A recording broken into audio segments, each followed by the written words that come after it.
नमस्कार, आप देख रहे हैं न्यूज 18 राजस्थान। आपके साथ मैं हूं आसिफ। मारो राजस्थान बुलेटिन में बात करेंगे विधानसभा की, जहां रीट पर गतिरोध खत्म हो गया है और सदन में चर्चा जारी है। फिर बात होगी बीजेपी के हल्ला बोल की। रीट पेपर लीक मामले को लेकर बीजेपी कल विधानसभा का घेराव करेगी। साथ ही दिखाएंगे कहां छात्रा की मौत पर बवाल हुआ। इसके अलावा आपको ले चलेंगे परमाणु नगरी पोखरण, जहां मरु महोत्सव में सतरंगी छटा देखने को मिल रही है।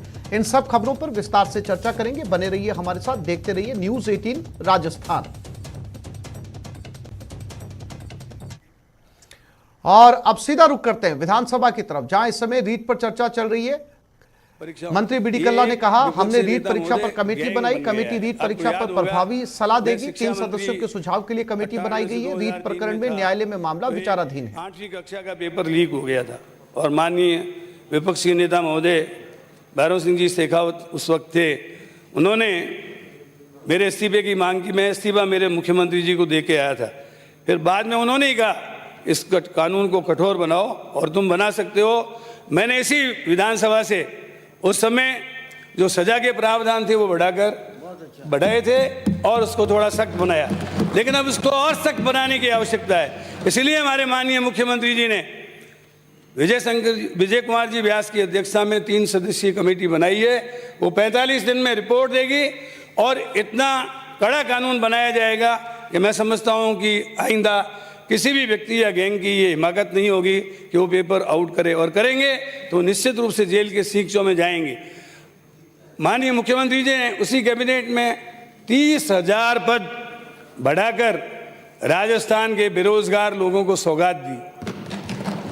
30,000 पद सभापति महोदय बढ़ाए, तो कुल मिलाकर 15,000 तो L1 में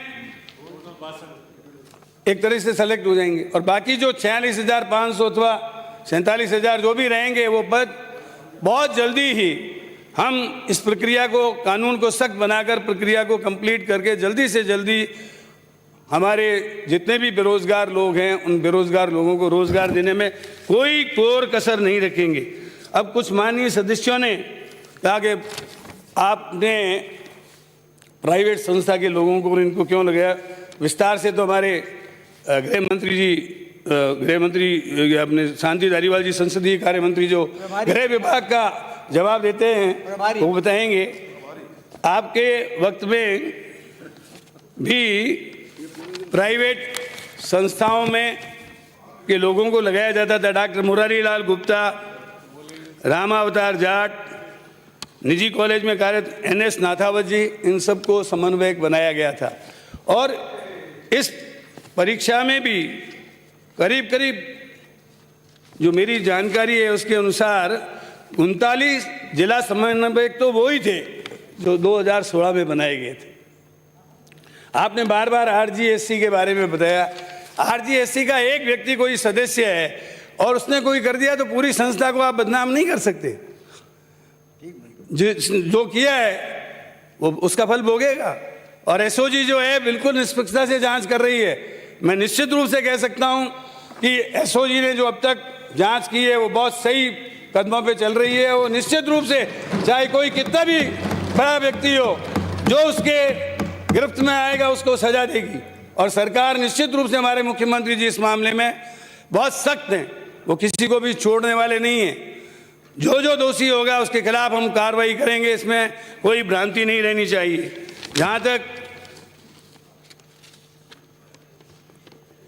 आपने एक प्रश्न उठाया कि जयपुर में ही रीट के प्रश्न पत्र शिक्षा संकुल में क्यों रखे गए, जहां जहां ट्रेजरी में जगह नहीं थी वहां जिला स्तर पर जो समिति बनी हुई थी उसके अनुमोदन के उपरांत ही Shri Mahesh senior secondary school Jodhpur, Sikar Kalyan secondary school Sikar, Dholpur राजकीय पॉलिटेक्निक कॉलेज धौलपुर, शिक्षा संकुल Jaipur, JP Janu senior secondary school Jhunjhunu में जिला स्तरीय समिति जो बनी हुई थी उसके अनुमोदन के बाद इन जगहों पे पेपर रखे गए थे। जहाँ तक आपने माननीय सदस्यों ने, चूरू से आने वाले माननीय सदस्य ने कहा था कि 26 लाख लोग अभ्यर्थी परीक्षा में सम्मिलित हुए। आप सुधार लें, 20,52,733 अभ्यर्थियों ने इम्तिहान दिया। जहाँ तक आमेर से आने वाले माननीय सदस्य ने बताया कि आपने अब तक 67,249 लोगों को रोजगार दिया है। माननीय सदस्य आप करेक्ट कर लें, लगभग 1 लाख लोगों को अब तक हम 3 वर्ष में रोजगार दे चुके हैं और 1 लाख लोगों को इन 2 वर्षों में रोजगार देने की हमारी पूरी तैयारी है, बशर्ते कहीं कोई कोर्ट का अथवा कहीं किसी का स्टे वगैरह नहीं हो। लेकिन हमको 1 लाख लोगों को, राजस्थान में बेरोजगार लोगों को रोजगार देने की सभापति महोदय हमारी तैयारी है। जहाँ तक खींवसर से आने वाले माननीय सदस्य ने जो बातें उठाई, कुछ बातें तो रेलेवेंट नहीं थी। अब यहाँ रीट पे चर्चा हो रही है, विश्वविद्यालय की बात कर रहे थे। विश्वविद्यालय का कोई मकसद अभी है ही नहीं। जहाँ तक आपने 30,000 पदों के बढ़ाने की बात की, निश्चित रूप से आपका कम से कम ये तो है कि आप कई बार सत्यम परम धीमहि में विश्वास रखते हैं, सत्य को कई बार आप उसका समर्थन भी करते हैं। 30,000 पद बढ़ाकर हमने ये बता दिया है कि अभी तो 31,000 लोगों की परीक्षा हुई थी, अब लगभग 46,500 लोगों की परीक्षा होगी और उसमें राजस्थान के बेरोजगार लोगों को काम दिया जाएगा, रोजगार दिया जाएगा और अध्यापकों की रिक्तियों को भरा जाएगा। जहाँ तक आपने और जो कुछ मुद्दे रखे थे, जो मैं समझता हूँ कि हमारे शांति धारीवाल जी से संबंधित हैं, शांति जी देंगे। लेकिन एक बात मैं आप सदन को विश्वास में रखकर कहना चाहता हूँ कि मैं अपनी तरफ से और हमारा पूरा मंत्रिमंडल जो है माननीय मुख्यमंत्री जी के नेतृत्व में ऐसा कानून लाएगा जिससे अपराधियों के ऊपर अंकुश लगाया जा सके और आइंदा जो भी परीक्षा होगी उसको हम फुल प्रूफ सिस्टम से कराने का भरपूर प्रयास करेंगे। आपका बहुत बहुत धन्यवाद। मैं जिस विषय पे कहना चाहता हूँ, ये जो 12/9 का आपका बोर्ड के अध्यक्ष और सेक्रेटरी ने जो आदेश जारी किया कि पेपर आप कहाँ रखेंगे, किस प्रकार से रखेंगे, पुलिस की जांच, कस्टडी होगी, ये चीज़ होगी, तो ये जयपुर में क्या विशेषता थी जो यहाँ न पुलिस को इन्वॉल्व किया, न यहाँ अधिकारियों को इन्वॉल्व किया और घर के ही घर के लोगों को चाबी पकड़ा दी, ये बताओ। माननीय सभापति महोदय, जहाँ ट्रेजरी में जगह नहीं थी, मैंने बताया 5 स्थानों के ऊपर जिला स्तर की समिति के अनुमोदन के बाद स्थान की कमी के कारण ट्रेजरी में मैं 1 मिनट मेरे को सुन दो लें, वो कागज पढ़ दो। ये 4 लोग लगाने वाला आदमी कौन है जिन्होंने इनको 4 को लगाया, वो ऑर्डर पढ़ लो। देखो, जिला परीक्षा संचालन समिति में कलेक्टर, एडीएम, एसपी, बोर्ड का प्रतिनिधि, डीईओ, ट्रांसपोर्ट डिपार्टमेंट का प्रतिनिधि ये थे।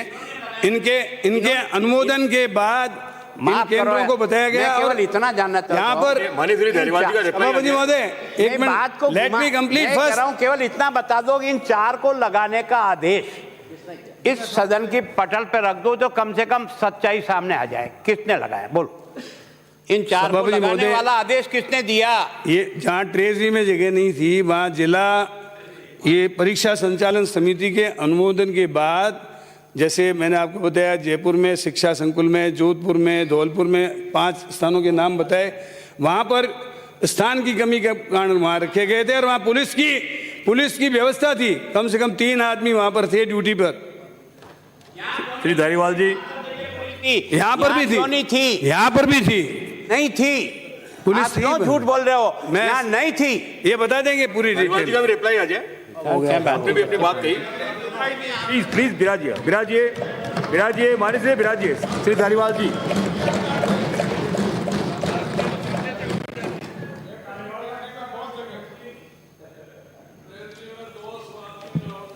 सभापति महोदय, मुद्दा यह है कि सीबीआई को जांच दी जाए या न दी जाए, मेरा में यही है। आदर्श विद्या मंदिर में पेपर रखेंगे। कृपया बीच में नहीं बोले। अभी फिलहाल एसओजी की जांच चल रही है। मुझे आप ये बता दो कि आप इन्वेस्टिगेशन चेंज क्यों करवाना चाहते हो? क्या एसओजी गलत डायरेक्शन में इन्वेस्टिगेशन कर रही है? यह आपने कहीं पर भी नहीं बताया, कहीं पर भी आपने ये बात नहीं बताई कि गलत कोई बीच में नहीं बोलेगा। हमने तर्कों के आधार पर बताया, सर कहां से कहां जा रहे हैं ये बताया हमने।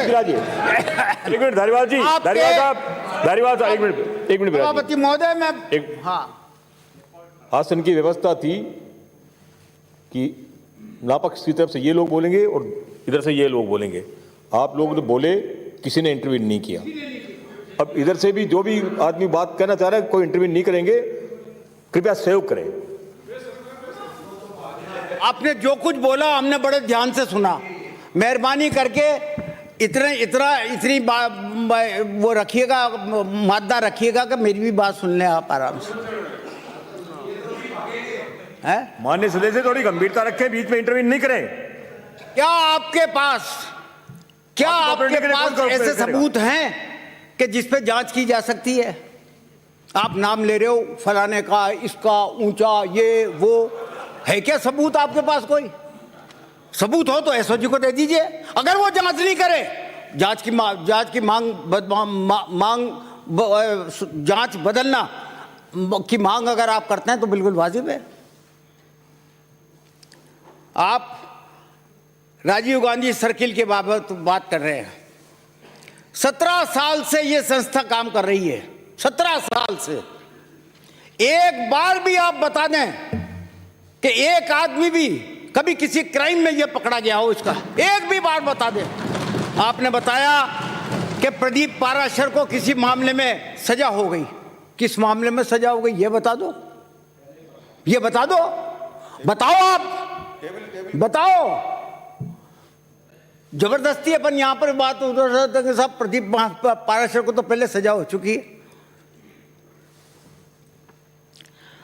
कुल मिलाकर के मैं जो समझा हूं कि सीबीआई से जांच करने का मुख्य उद्देश्य आपका यह है कि वो आए, यहां के स्ट्रांग रूम सील कर दे, यहां के दफ्तर सील कर दे, यहां का सब कुछ कर दे, यहां के बोर्ड के दफ्तर को सील कर दे और सील करके दिल्ली बैठ जाए। क्यों? वो कैसे करेगा? वो करेगा इसलिए कि सब लोग कि सीबीआई के लिए सुप्रीम कोर्ट तक ने क्या कहा।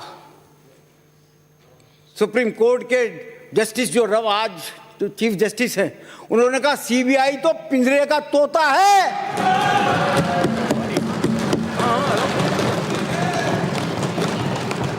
आप इसलिए सीबीआई को दिलवाना चाहते हो ताकि जांच आपके हाथ में आ जाए, इसलिए दिलवाना चाहते हो आप। आपको एसओजी के खिलाफ आरोप आपने एक भी नहीं लगाया, ना आपने ये बताया कि उसके इन्वेस्टिगेशन में जो है ये खामी रह गई, बल्कि तारीफ की है आपने। एक बार नहीं, 2 बार तारीफ की है। और आज आप उसकी जांच बदलवाना चाहते हो, उसको बेइज्जत करना चाहते हो ऐसी संस्था को। ये लोग अच्छी तरह से जानते हैं कि सारा स्ट्रेस अगर एसओजी का है आज तो रीट की जांच पर है। पूरी ताकत लगा रखी है एसओजी ने और वो जल्दी ही खुलासा कर देगी। बहुत हद तक मुख्य आरोपियों को पकड़ भी लिया। सीबीआई तो भंडारा है। सीबीआई को जांच देने का मतलब तो बाड़ा मतलब ये गड्ढे में जाना, गड्ढे में जांच को फेंकना है।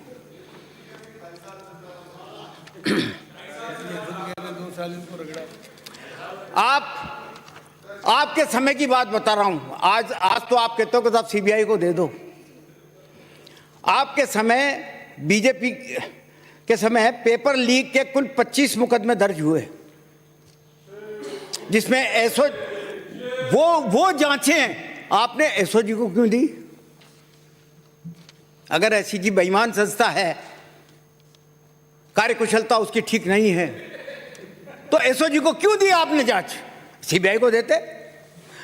आरएस का एग्जाम 2014, आरजेएस का एग्जाम 2014, एलडीसी का एग्जाम 2014, राजस्थान यूनिवर्सिटी के एग्जाम के 7 मुकदमे 2017, जेल प्रेरी परीक्षा के 2 मुकदमे 2018, ये सारे के सारे आपने एसओजी को दिए। क्यों दिए एसओजी को अगर बेकार संस्था थी? रीट के 16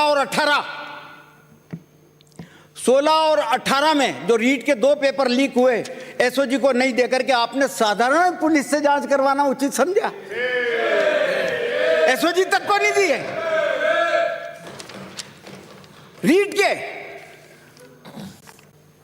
16 और 18 में रीट के 2 पेपर आउट हुए और जांच कौन कर रहा है? कोतवाल घासीलाल।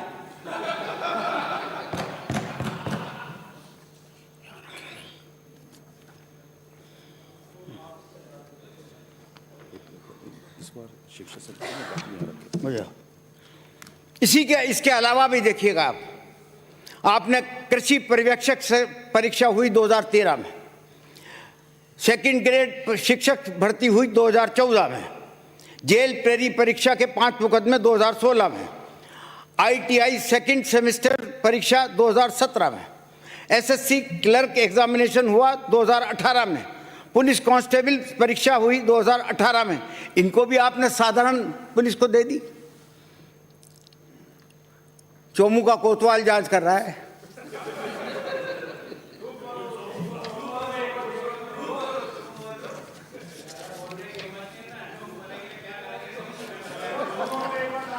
ये बात तो अभी कल्ला साहब ने बता ही दिया।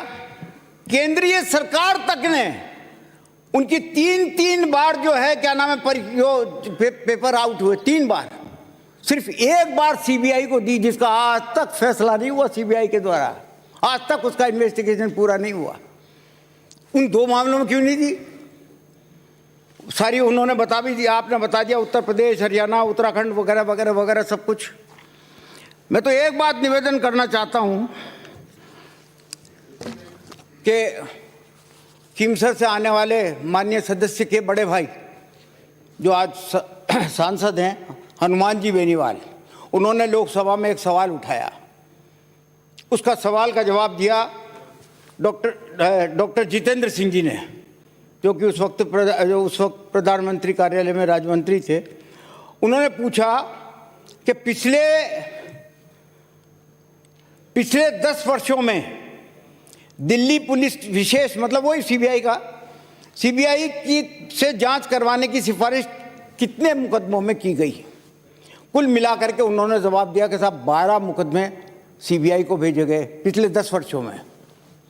12 में हालत क्या रही कि 10 तो उन्होंने पंजीकृत किए, रजिस्टर किए, और कुल मिलाकर के 37 मुकदमे दायर किए 10 में से, अलग अलग आदमी को अलग अलग, जिसकी डिटेल उन्होंने ये बताई कि जांच चरण में तो इन्वेस्टिगेशन में तो सिर्फ 2 हैं और बंद कर दिए 7, 10 में से 7 तो बंद ही कर दिए उन्होंने, सीबीआई ने।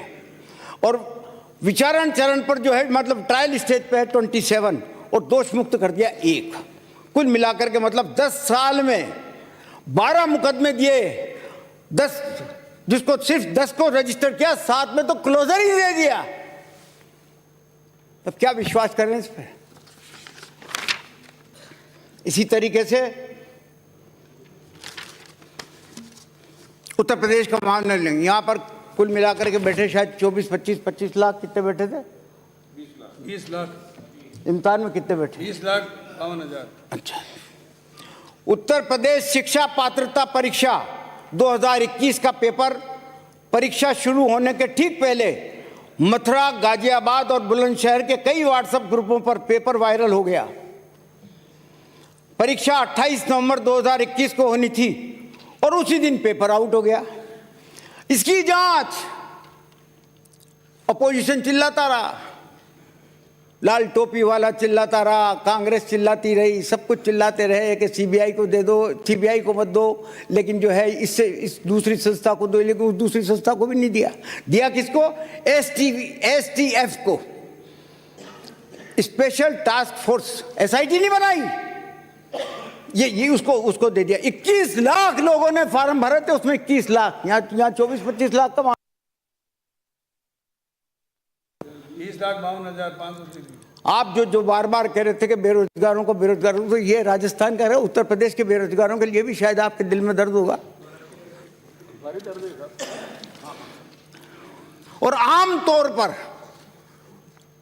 तौर पर सुप्रीम कोर्ट अक्सर बड़े मामलों में स्पेशल इन्वेस्टिगेशन टीम का गठन करती है। मांग की जाती है कि सीबीआई को दे दो, उन्होंने कहा नहीं, सीबीआई को नहीं देंगे, एसआईटी गठित करेंगे।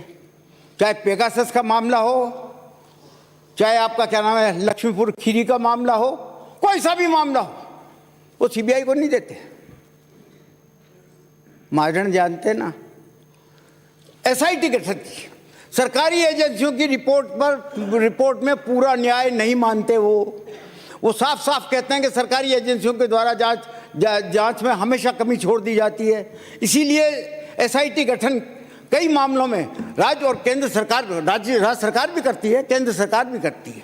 सुप्रीम कोर्ट का राज्य सरकार द्वारा बनाया गया विशेष जांच दल में आमतौर पर एक अवकाश प्राप्त जज नियुक्त किया जाता है, जो इस विशेष जांच दल का अगुवाई करता है। वो अकेले भी हो सकता है और उसके साथ कुछ सदस्यों की नियुक्ति भी हो सकती है। इसे ऐसी विशेष एजेंसी माना जाता है जो किसी के दबाव में आए बगैर हाई प्रोफाइल मामलों और लोगों के खिलाफ जांच का काम कर सकती है। ये विशेष दल अधिकार संपन्न होते हैं, उनकी जांच में हस्तक्षेप करने का अधिकार किसी के पास नहीं होता। ये दल जांच एजेंसियों और प्रशासन के साथ जांच के मामलों में सूचनाओं का आदान प्रदान भी करते हैं। आप यही देखिए, पूर्व गृह मंत्री थे केंद्र में स्वामी चिन्मयानंद, केस पर सुप्रीम कोर्ट के आदेश पर योगी सरकार ने एसआईटी, सुप्रीम कोर्ट ने आदेश दिया यूपी सरकार को कि एसआईटी गठित करो। एसआईटी गठित करनी पड़ी किसी रिटायर्ड जज की अध्यक्षता में। 84 के दंगों की जांच सुप्रीम कोर्ट ने कहा कि नहीं, सीबीआई से नहीं कराएंगे, हम एसआईटी से करवाएंगे। ये तो रेपुटेशन है सीबीआई की, और आप सीबीआई के पीछे पड़े हुए हो, सब सीबीआई को दे दो, क्योंकि आपके मन में कुछ और ही बात है, और ही प्लानिंग है, जो मैं बता चुका हूं आपको। कालाधन जांच के लिए बहुत मामला चला था, कालाधन जांच के लिए भी जो है एसआईटी का गठन किया गया सुप्रीम कोर्ट के द्वारा, और गुजरात के दंगों में के भी सुप्रीम कोर्ट के आदेश से ही एसआईटी का गठन हुआ। पहले पेपर कहाँ रखे आता हूँ, आप भी उस वक्त मंत्री थे, भैरव सिंह जी के टाइम पे मंत्री थे, शिक्षा मंत्री थे आप, शायद मुझे ध्यान ऐसा आ रहा है, और माननीय उपनेता महोदय उस वक्त हेल्थ मिनिस्टर थे, है ना। जेसी बोस छात्रावास में बलात्कार का मामला हुआ था। हम लोगों ने, कांग्रेस के सदस्यों ने से इस मामले को उठाया था, और बहुत गंभीरता के साथ जो है इस मामले पर जो है सदन में काफ़ी चर्चा भी हुई। लेकिन एक चर्चा चली कि रोहतास जी, जो उस वक्त आपके साथ ही मंत्रिमंडल के सदस्य थे, रोहतास शर्मा जी के लड़के के कारण अनुसंधान नहीं हो पा रहा, क्योंकि उनके लड़के का नाम आ गया उसमें चर्चा में।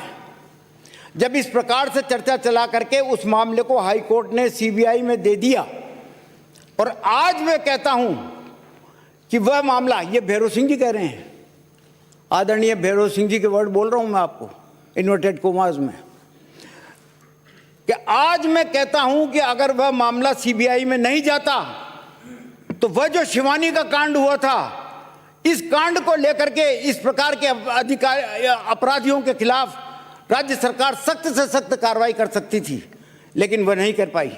इसलिए नहीं कर पाई कि उस मामले में सीबीआई की जांच चलेगी, जांच चल रही। आज जब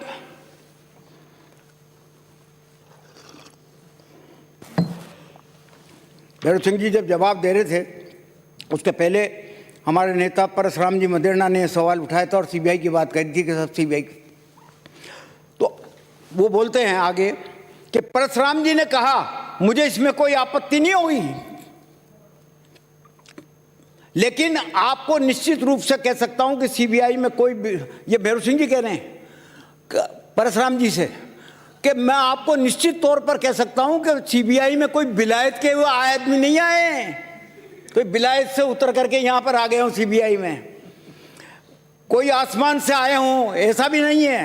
राजस्थान पुलिस के लोग ही सीबीआई में हैं, अन्य राज्यों के लोग भी सीबीआई में हैं। इनका इन्वेस्टिगेशन करने का तरीका और स्तर क्या है? उस शिवानी कांड में आज तक चालान नहीं हुआ, आज तक चालान नहीं हुआ। सीबीआई में मामला चला गया तो हमको निश्चित रूप से नुकसान होगा। ये आदरणीय भैरव सिंह जी की कहा हुआ। तारीख भी बता देता हूँ आपको, 9 सितंबर 1997, राजस्थान विधानसभा, पेज नंबर 262, 263, 462, 463। अब आपको सीबीआई के बाबत आदरणीय प्रधानमंत्री जी ने जो कहा उसकी लाइन सुनाता हूं आपको। Congress has misused and politicalised all constitutional bodies. These elections fought by CBI, only candidates Congress तो कैंडिडेट खड़ा करती है, चुनाव का प्रचार तो सीबीआई करती है, उनका कहना ये था। सीबीआई दूसरी बार और उन्होंने कहा कि CBI has become Congress Bureau of Investigation, has no faith in it.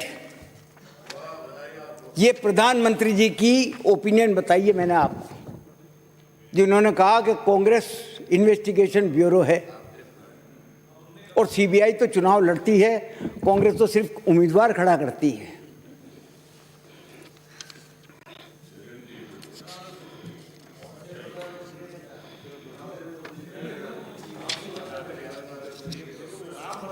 ये देखिए आप, प्रधानमंत्री जी का फोटो है,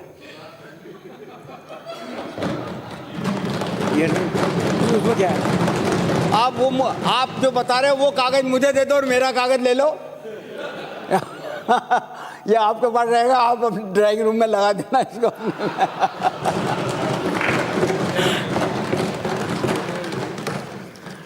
अब सवाल ये आता है कि आप बार बार आपने ये कहा कि एसओजी ठीक है, कर रही है काम, लेकिन ये उन लोगों तक नहीं पहुंच सकती। इसकी औकात इतनी नहीं है कि ये ऊपर तक पहुंच जाए। मेरा निवेदन ये है कि ये एसओजी है जिसने एक ही नहीं, मुख्यमंत्री राजस्थान, विधायक महेश जोशी, विधायक रमेश चंद मीना, विधायक आलोक बेनीवाल, विधायक ओम प्रकाश हुड्डा, विधायक श्री कांति प्रसाद, विधायक खुशवीर सिंह, विधायक बलजीत यादव, विधायक बाबूलाल नागर, विधायक महावीर सिंह खंडेला, विधायक रमीला खड़िया, विधायक राजकुमार गौड़, विधायक रामकेश मीना, विधायक लक्ष्मण जी मीना, विधायक संजय जी लोढ़ा, विधायक सुरेश जी टांक और विधायक महेंद्र सिंह जी मालविया, इनको नोटिस दिए। किसी की हिम्मत थी क्या कि जो मुख्यमंत्री को नोटिस दे दे? नोटिस विड्रॉ कैसे? कहाँ मिसलीड कर रहे हैं उसको, मिसलीड कर रहे हैं उसको। बिराजे आसन सक्षम है, बिराजे आप लोग, आसन सक्षम है, अपने आप व्यवस्था करेगा। माननीय श्री धारीवाल जी, क्यों तेजना पैदा कर रहे हो बार बार में? कुल मिलाकर के 18 आदमियों को मुख्यमंत्री समेत है किसी की ताकत?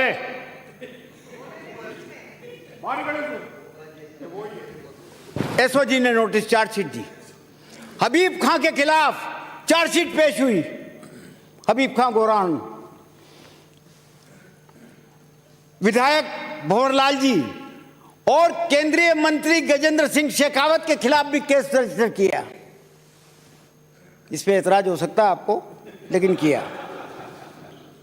राजीव रंजन आईएएस को मुलजिम माना, हाईकोर्ट से जमानत हो गई वो बात अलग है, लेकिन उनको उसको तक को मुलजिम माना और तफ्तीश जारी है। बड़े बड़े काम किए हैं एसओजी ने। फिर वही बात है, बीच में नहीं बर्दाश्त तो होती नहीं है ना। माननीय उपनेता महोदय, आप तो काफी वरिष्ठ एमपी एजुकेट होते हैं आपसे, आप क्यों बीच में बोल रहे हो? नहीं, सुनिए आप कृपया धैर्य से सुनिए।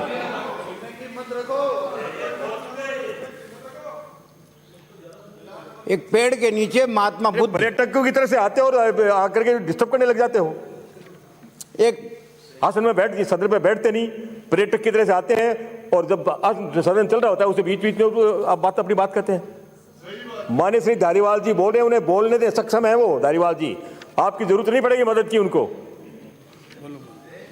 सभापति धारीवाल जी, महोदय, पेड़ के नीचे महात्मा बुद्ध समाधि लेके बैठे हुए थे, तो एक व्यक्ति आता था रोज और उनको बुरी बुरी अश्लील गालियां देके जाता था। तो महात्मा बुद्ध के जो भगत थे उन्होंने एक रोज उनसे पूछा कि भगवान, कि रोज आता है और इस तरीके से गालियां देके जाता है, हमें बर्दाश्त नहीं होती। तो महात्मा बुद्ध का जवाब ये था कि वो बोलता है, मैं उसको स्वीकार नहीं करता, तो वो स्वीकार न करने से बात वहाँ की वहाँ पहुँच जाती है ठाकर साहब।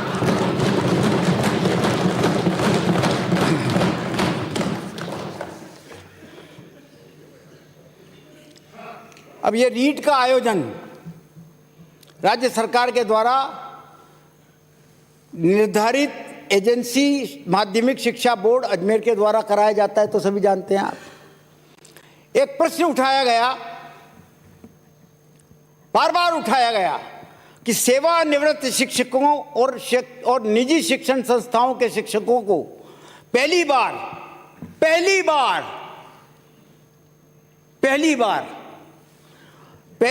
बोर्ड ने जिला समन्वय कोऑर्डिनेटर कहते हैं ना, हाँ, डिस्ट्रिक्ट कोऑर्डिनेटर और सह समन्वय लगा, सह को क्या कहेंगे, को कोऑर्डिनेटर लगाया। ये पूर्णतः असत्य है और मैं दावे से कहता हूं ये बात कि आप इस बात को साबित कर दो कि पहली बार ऐसा हुआ है। बीजेपी के शासन में 2016-2018 में की रीट की परीक्षा हुई, तब भी सेवानिवृत्त शिक्षक जो अखिल भारतीय विद्यार्थी परिषद के अध्यक्ष रहे तथा बीजेपी और आरएसएस के अनुसंगक संगठनों के ऑफिस बेरर सदस्य रहे, उनको परीक्षा में लगाया गया था। उनको परीक्षा में लगाया गया था 16 और 18 में। सेवानिवृत्त डॉक्टर मुरारी लाल गुप्ता 2014 में सेवानिवृत्त हो गए, उनको 2016 और 2018 में डिस्ट्रिक्ट कोऑर्डिनेटर नीमका थाना सीकर में लगाया गया। ये अखिल भारतीय विद्यार्थी परिषद के प्रदेश पदाधिकारी भी रहे हैं। दूसरा और सुनिए आप, डॉक्टर राम अवतार जाट सेवानिवृत्त वृक्ष 2016, रीट 2018 में माधोपुर सीकर में, श्री माधोपुर सीकर में डिस्ट्रिक्ट कोऑर्डिनेटर बनाए गए। तीसरा, निजी कॉलेज के में कार्यरत, निजी कॉलेज में, प्राइवेट कॉलेज में, जैसे रामदयाल था ना, ये रामदयाल का दूसरा भाई, निजी कॉलेज में कार्यरत डॉक्टर एसएन नाथावत, जो अभी प्राचार्य के पद पर भगवान दास तोड़ी कॉलेज में प्राचार्य के पद पर कार्यरत हैं, को रीट परीक्षा 2016-2018 में जिला समन्वय, मतलब वो डिस्ट्रिक्ट कोऑर्डिनेटर लक्ष्मणगढ़ सीकर में बनाया गया था। तथ्य जो करो बोलो, सदन में बोलो तो वो तो सत्य बोलो भाई। अगर हमारी गलती है हम मानेंगे, हमने पाराशर जैसे आदमी को लगा दिया जिससे आज हमें नीचे देखना पड़ रहा है, मानते हैं कि गलती हुई है, लेकिन खुद भी तो स्वीकार करो। जब भी बोर्ड कोई परीक्षा करता है, आप कहते हैं ना कि पिछली बार भी ऐसा हुआ था, तो पिछली बार ये अब क्यों कर दिया। जब भी बोर्ड कोई परीक्षा कराता है तो पहले वाले बोर्ड के द्वारा क्या प्रक्रिया अपनाई गई थी उसको मानता है, वह क्या परंपरा थी उसी तरीके से वो कार्य करने की प्रक्रिया को तय करता है। बोर्ड द्वारा सरकारी कॉलेज में सेवानिवृत्त प्रदीप पाराशर को जिला डिस्ट्रिक्ट कोऑर्डिनेटर और निजी कॉलेज के शिक्षक ज्ञानचंद गोठवाल को लगाया गया था।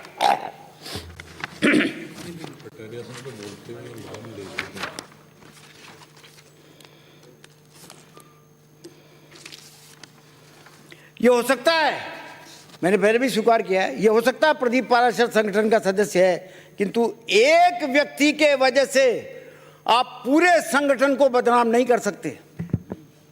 एक व्यक्ति के वजह से राजीव गांधी सर्किल क्या क्या काम किए हैं उसने, कितनी सेमिनार, कितनी वेबिनार की है, किस तरीके के काम जो किए हैं इतिहास में लिखने काबिल हैं। बोर्ड का एक स्वायत्तशासी संस्था, वो स्वतंत्र और निष्पक्ष। बीजेपी के नेताओं का यह आरोप कि आरजीएस के लोगों को रीड ड्यूटी में क्यों लगाया गया, उसके बाद मैं बता चुका हूं।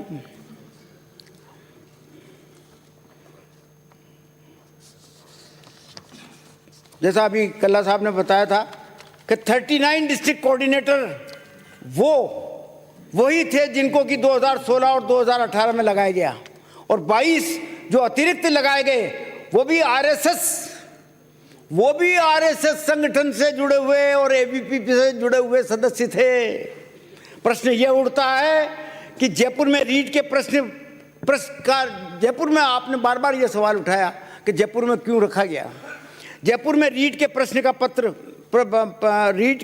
का पत्र शिक्षा संकुलन में ही क्यों रखे गए, जबकि अन्य जगह कोषागार और उपकोषागार में रखे गए? ये सही नहीं है। पहले भी और अब भी रीट के प्रश्न अन्य जगहों पर रखे गए थे। प्रश्न पत्रों की संख्या अधिक होने के कारण उपकोषागार में जगह नहीं थी। जैसा बता दिया आपको कि 5 स्थानों पर इस प्रकार से हुए, पुलिस गार्ड की व्यवस्था की गई थी, सब कुछ। अब मैं आपसे ये निवेदन करना चाहता हूं कि किसी संस्था को आप एक व्यक्ति के द्वारा किए गए काम पे पूरी संस्था को बदनाम करना चाहो, तब तो फिर आपकी आरएसएस तो बदनाम हो चुकी। निम्बाराम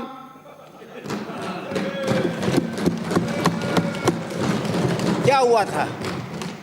259 करोड़ रुपए का पेमेंट बीवीजी को दिलाने के लिए 20 करोड़ रुपए क्या नहीं मान गए? फिर ये देख लो आप, तो फिर देख लो जिस प्रकार की बचकानी बात कर रहे हैं, यही चाहते हैं, सुनना पड़ेगा, यही चाहते हैं कि ऐसी बात करें, जो भी मामला जांच में है तो न्यायालय में इन्वेस्टिगेशन। बिराजी एक मिनट, बिराजी आप न्यायालय में विचाराधीन नहीं है। बिराजी आसन को अपनी व्यवस्था देनी चाहिए। बिराजी आप, बिराजी न्यायालय में विचाराधीन है। प्लीज सेव करिए, प्लीज सेव करें। दोनों पक्षों की तरफ से आप लोगों ने नाम लिए, आपने भी शुरुआत की, नाम ले लेकर के आपने शुरुआत की। मैंने आपको नहीं टोका, क्योंकि ये आसन की व्यवस्था है। माननीय अध्यक्ष महोदय ने व्यवस्था दी है कि माननीय नेता प्रतिपक्ष राजेंद्र जी राठौड़, सतीश जी पूनिया और बेनीवाल साहब बोलेंगे। आपको मैंने बीच में इंटरव्यू किया, आप लोगों ने सबके नाम लिए आपने, जबकि आप इस परंपरा को जानते, आपसे ज्यादा और कौन जानेगा। जो व्यक्ति सदन में अपना रिप्लाई नहीं दे सकता, आप उस पर आरोप नहीं लगा सकते। मेरे से ज्यादा कौन जानेगा आपको इस बात के लिए? लेकिन आप लोगों ने नाम लिए, बाकायदा नाम लिए। ये चोरी में पकड़ा जाता, ये उसमें पकड़ा जाता, ये उसके टाइम पे हुए, उसके टाइम पे हुए। मैं व्यवस्था देता हूं कि माननीय अध्यक्ष महोदय स्वयं इस पर निर्णय करेंगे कि जो भी नाम इधर उधर से लिए हुए हैं, माननीय अध्यक्ष महोदय इस पर व्यवस्था करेंगे। और जो नाम आपने लिए, एक भी पक्ष इधर से नहीं बोला। अब ये जो भी कुछ आप कह रहे हैं, आप शांतिपूर्वक सुने। बड़ी मुश्किल से आज सदन जो है व्यवस्थित हुआ है, सदन पे सार्थक चर्चा हो रही है। सदन पे चर्चा होने दें, तथ्य के सामने आने दें। आज को अंतिम बात तो है नहीं कि आप अपनी बात करके यहाँ से चले जाएंगे, कि सदन चलेगा, आपस में चर्चा होगी, संवाद होगा, तभी कोई सार्थक परिणाम निकलेंगे। मैं आप सब अनुरोध करता हूँ, माननीय अध्यक्ष महोदय की तरफ से व्यवस्था थी 2 घंटे की, 2 घंटे से ऊपर हो गया क्योंकि बीच में जो है कुछ व्यवधान रहे। अब कृपया आप जो है व्यवस्थित सदन चलने दें। माननीय कटारिया साहब। सभापति महोदय, मैं जिस विषय पर बार बार आपसे आग्रह कर रहा हूँ, ये जो आपने जयपुर में शिक्षा संकुल में जिन 4 लोगों को आपने लगाया, उस लगाने का आदेश निकालने वाला व्यक्ति कौन था? एक सारी 32 जगह पर तो आपने प्रशासनिक अधिकारी और पुलिस को भी उनकी रक्षा के लिए लगाया था। क्या उस स्थान पर भी पुलिस की रक्षा में कोई आदमी वहाँ तैनात था? क्या वहाँ कोई आरएएस, आईएएस या किसी व्यक्ति को भी उसके साथ लगाया हुआ था? क्या स्ट्रॉन्ग रूम की चाबी इन दोनों व्यक्तियों के पास थी और इन्होंने इसको खोला। मुख्य बात जो आ रही वो इस बात पे आ रही, इस पे कोई जवाब नहीं। एसओजी मुझे मुलजिम बनाए, आपको अगर कोई मैं एफआईआर लिखाऊं कि आपने ये किया तो एसओजी दर्ज नहीं करेगी क्या? दर्ज करने के बाद वो एसओजी जांच में कहां तक पहुंचती है वो एसओजी का काम है। ये काम तो दर्ज कराने वाला व्यक्ति का, जो शिकायत दर्ज करे उसने लिख लिया, उसमें क्या दिक्कत थी? मैं सोचता हूँ ये दर्द के बहानेबाजी नहीं, सीधा आओ इस सेंटर पर इन 4 लोगों के हाथ में ये सारा काम किस ऑर्डर से, किस अधिकारी ने, किस व्यक्ति ने दिया और इसमें बोर्ड के अध्यक्ष का क्या है रोल, ये बताओ। श्री धारीवाल साहब। खैर बात चल रही थी साहब निम्बाराम जी की। निम्बाराम जी को बुलाया एसीपी ने, नहीं गए। कोर्ट से ऑर्डर करवाना पड़ा, कोर्ट ने कहा कि जाओ। ये देखो रीड पर बोल रहे हैं, नहीं कुछ तो करो साहब। डी लोग कहाँ जा रहे हैं, कहाँ जा रहे हैं डी लोग? प्लीज सेव करें। आपने बात सीबीआई की खड़ी की कि सीबीआई का जो परिस्थितियां हैं उस पर क्वेश्चन मार्क लगा हुआ है। कृपया शांतिपूर्वक सुने, बार बार आग्रह कर रहा हूं, कृपया शांतिपूर्वक सुने, मुझे चर्चा समाप्त करनी पड़ेगी। श्री धारीवाल साहब। अब ये एक हरीश लड़का है, आरएस का इम्तिहान देना चाहता था। अभी सवाल इतना ही पूछा है कि बीच में नहीं तो पूछा साहब, प्लीज आपने पूछा, उसका भी जवाब दूंगा। तो एक ही है, जवाब दूंगा साहब। होगा तो इसका निदान ही नहीं होगा। केवल प्रश्न इतना ही मैंने पूछा, उसका भी जवाब दो। जवाब दूंगा, जवाब दूंगा मैं। सुनिए, कंक्लूड नहीं किया, जवाब दूंगा उसका। और आरपीएससी को मिला नया चेयरमैन, राज्यपाल कलराज मिश्र ने दी मंजूरी। संजय क्षोत्रिय होंगे आरपीएससी के अध्यक्ष। अब आरपीएससी को नया अध्यक्ष मिल गया है, संजय क्षोत्रिय आरपीएससी के नए चेयरमैन। राज्यपाल कलराज मिश्र ने इस नियुक्ति को मंजूरी दे दी है।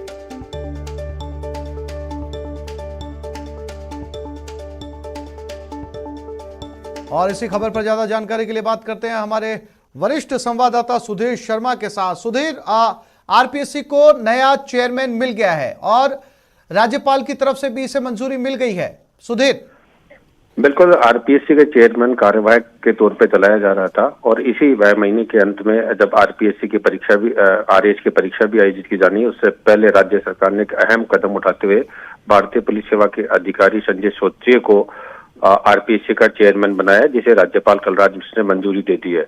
अब चूंकि अभी तक आरपीएससी में जो कार्यवाहक तौर पर अध्यक्ष कर रहे थे, अब उनके स्थान पर अब संजय क्षोत्रिय इस पूरे कामकाज को संभालने वाले हैं। जी सुधीर, अगर संजय क्षोत्रिय के प्रोफाइल या बायो की बात करें तो किस तरीके का उनका अब तक का रिकॉर्ड रहा है और जो है वो राज्यपाल से मंजूरी मिलने के बाद अब विधिवत रूप से कब तक जो है वो अपनी सीट संभालेंगे? देखिए, चूंकि अभी राजभवन ने इस बारे में आदेश जारी किए हैं कि आरपीएससी के चेयरमैन के तौर पर संजय क्षोत्रिय को पूरी जिम्मेदारी दी गई है। अभी तक वो सीएम सिक्योरिटी में आईजी का पद संभाल रहे थे। अब इससे पहले भी जब पूर्व काल भी देखे तो वो सीएम सिक्योरिटी में ही रहे हैं मुख्यमंत्री अशोक गहलोत के साथ में। लिहाजा इस बार चूंकि अभी इससे पहले भी भूपेंद्र यादव जी जो डीजीपी थे, उनको भी आरपीएससी का चेयरमैन बनाया गया था और इस बार भारतीय प्रशासनिक सेवा के, भारतीय पुलिस सेवा के ये अधिकारी संजय क्षोत्रिय को ये जिम्मेदारी दी गई है। जी सुधीर, जानकारी के लिए आपका धन्यवाद। तो संजय क्षोत्रिय आरपीएससी के नए चेयरमैन होंगे। एक बार फिर से रुक करते हैं विधानसभा की तरफ।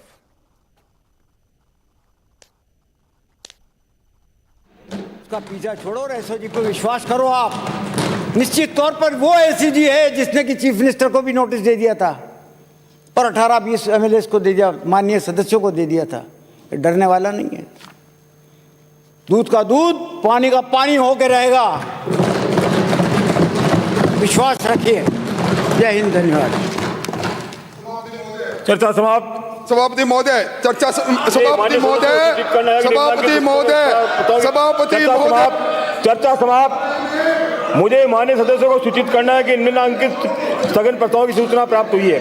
श्री प्रताप सिंह 92 सदस्य की ओर से 12 जिले को औद्योगिक निवेश के लाभ से वंचित रखे। माननीय उपनेता महोदय, जो आसन की व्यवस्था है 2 घंटे चर्चा की, चर्चा समाप्त। अब इस पे कोई चर्चा नहीं होगी ना, बिल्कुल अलाउ नहीं करूंगा मैंने जो है आगे का बिजनेस ले लिया है। स्थगन प्रस्ताव की बात मैं कर रहा हूं, कृपया सहयोग करें, प्लीज बिराजिए, प्लीज सहयोग करें। आप लोगों की ये व्यवस्था थी, आसन के आपके बीच में चर्चा हुई, चर्चा में निर्णय हुआ कि 2 घंटे की चर्चा होगी। आप भी बोलिए और मैंने आसन ने व्यवस्था दे दी, चर्चा समाप्त, कोई अंकित नहीं होगा। मुझे माननीय सदस्यों को सूचित करना है कि निम्नांकित स्थगन प्रस्ताव की सूचना प्राप्त हुई है। श्री प्रताप सिंह 92 सदस्य की ओर से 12 जिले को औद्योगिक निवेश के लाभ से वंचित रखे जाने से उत्पन्न स्थिति के संबंध में। श्री संदीप शर्मा 175 सदस्य की ओर से कोटा शहर में नॉर्दर्न बाईपास का कार्य शीघ्र पूरा करने के संबंध में। श्री जगसी राम सदस्य की ओर से आबू रोड के सामुदायिक स्वास्थ्य केंद्र को उप जिला चिकित्सालय नहीं बनाए जाने से उत्पन्न स्थिति के संबंध में। श्रीमती दीप्ति किरण माहेश्वरी 27 सदस्य की ओर से शिक्षक पात्रता परीक्षा 2021 के प्रश्न पत्र चोरी होने की सीबीआई से जांच कराए जाने के संबंध में। श्री राजेंद्र राठौड़ 138 सदस्य की ओर से प्रदेश में रीट परीक्षा तथा सरकारी नौकरी भर्ती की प्रक्रिया में हुई अनियमितताओं को लेकर बेरोजगारों द्वारा विधानसभा के सामने प्रदर्शन किए जाने की उत्पन्न स्थिति के संबंध में।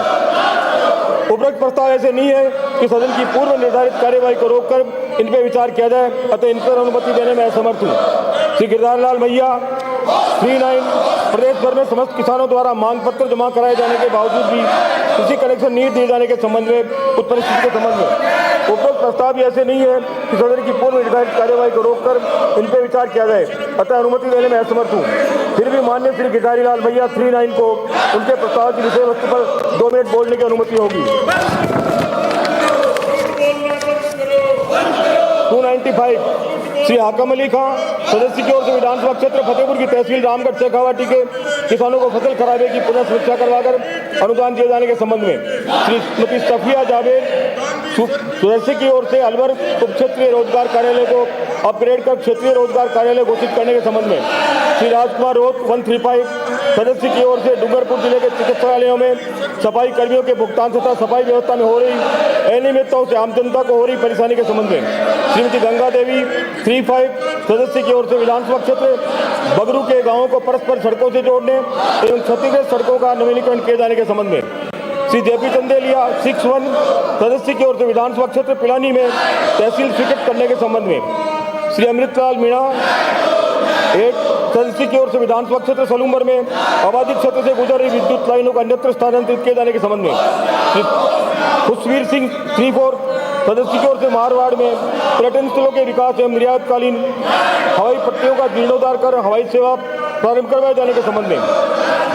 श्री सुरेश मोदी 189 सदस्य की ओर से नीमका थाना में कुंभाराम लिफ्ट परियोजना से पीने का पानी तथा यमुना से सिंचाई का पानी उपलब्ध कराए जाने के संबंध में।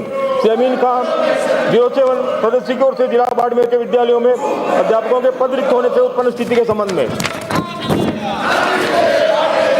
श्री धर्मनारायण जोशी 73 सदस्य की ओर से रीट परीक्षा 2021 के पेपर लीक करने की सीबीआई से जांच कराए जाने के संबंध में। श्री कन्हैयालाल 22 सदस्य की ओर विधानसभा क्षेत्र मालपुरा में टोडा राय सिंह उपखंड में नवीन एम्बुलेंस संचालित कराए जाने के संबंध में। श्री मदन प्रजापत 115 सदस्य की ओर से बालोतरा को जिला घोषित किए जाने के संबंध में। माननीय सदस्यों को उनके द्वारा दी गई सूचना पढ़ी हुई मानी जाएगी।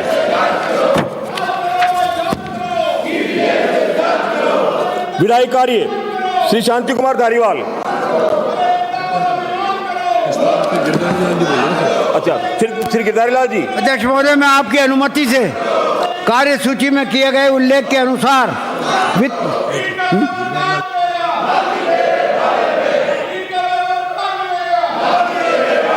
श्री गिरधारी लाल।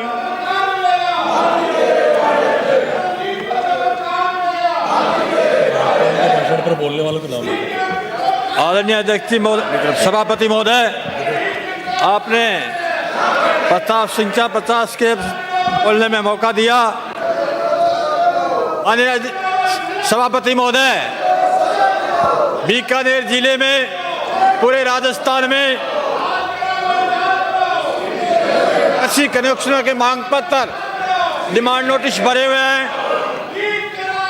इस सूरत में 2-2 साल हो गए हैं, आज तक बीकानेर जिले में कृषि कुएं की बहुसंख्यता को देखते हुए सामान नहीं मिलने की वजह से आज भी किसान को बिजली के कनेक्शन में दिक्कतें आ रही है। माननीय सभापति महोदय, सदन एक महत्वपूर्ण स्थल होता है। माननीय अध्यक्ष महोदय, जो प्रतिपक्ष बात कर रहा है, किसान की बात कर रहा है, अलग तरह की बात कर रहा था, किसानों की जवान की बेरोजगारों की मांग होनी चाहिए थी। आज किसान त्रस्त कनेक्शनों के लिए उस सूरत में किसान की बात रखने वाला मेंबर के लिए कोई रखना चाहता है तो बीच में विधान पैदा करते हैं। अध्यक्ष सभापति महोदय, मैं आपके माध्यम से कहना चाहता हूं कि पूरे बीकानेर जिले में कृषि कनेक्शनों की बहुसंख्या को देखते हुए लंबे समय से कनेक्शन लंबित पड़े हैं। राजस्थान सरकार से मांग करता हूं कि आप इस आने वाली फसल से पहले वक्त एक ब्रेक का। आप देखते रहिए न्यूज़ 18 राजस्थान।